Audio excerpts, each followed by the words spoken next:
Olá, bom dia. Eu sou Thaís Herédia e essa é a primeira edição do CNN Mercado.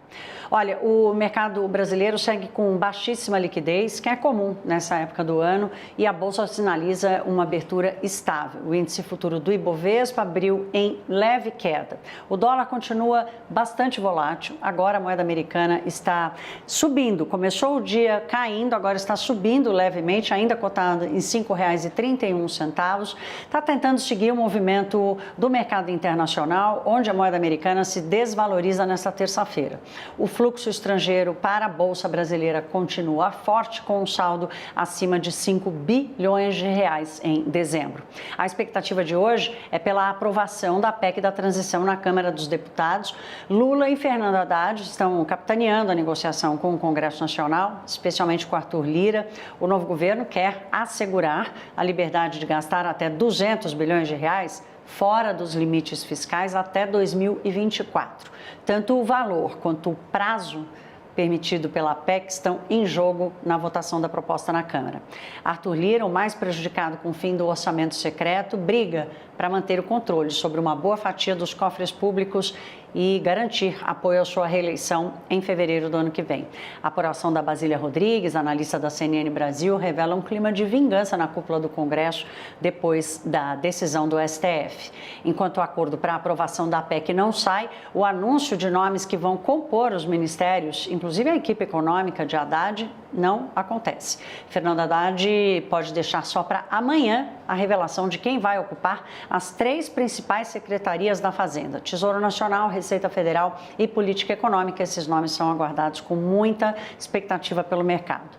A volatilidade tem sido recorrente nos ativos aqui no Brasil, mas na curva de juros o movimento é mais consistente e é para cima.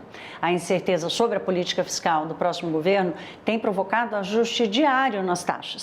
A Quantitas Asset abriu a revisão para a Selic no ano que vem, esperando agora que ela vai ficar onde está, ou seja, vai continuar em 13,75%, e de acordo com Ivo Sherman, que é economista-chefe da gestora, com o remédio amargo dos juros mais altos, o Brasil corre até o risco de ter crescimento negativo no ano que vem. Vamos ouvir.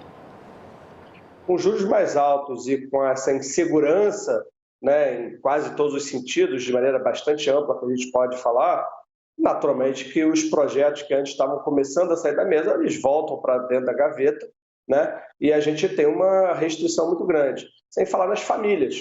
Também, na hora de tomar um crédito para trocar um bem durável, uma televisão, uma geladeira, uma coisa do gênero. Então, assim, a gente imaginava que a gente poderia ter um PIB no ano que vem, que já não seria muito alto, tá? A verdade seja dita, a gente não conseguia ver um PIB muito maior que 1%, não. Mas agora, naturalmente, a gente está olhando para um PIB mais perto de zero e, por que não, um PIB negativo. Até porque lá fora a gente vai ter um ano também bastante difícil do ponto de vista de crescimento e o Brasil acaba também sendo afetado por isso.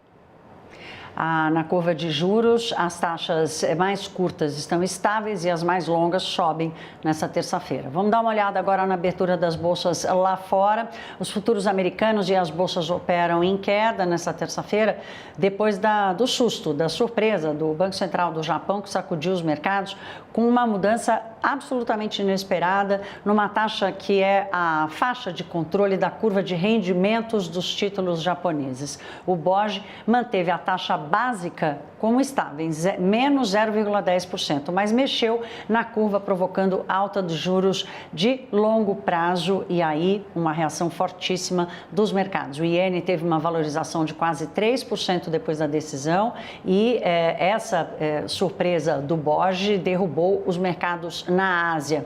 A China faz a sua contribuição com a indefinição sobre a política de combate à Covid-19 e vai empurrando os mercados também para o terreno negativo.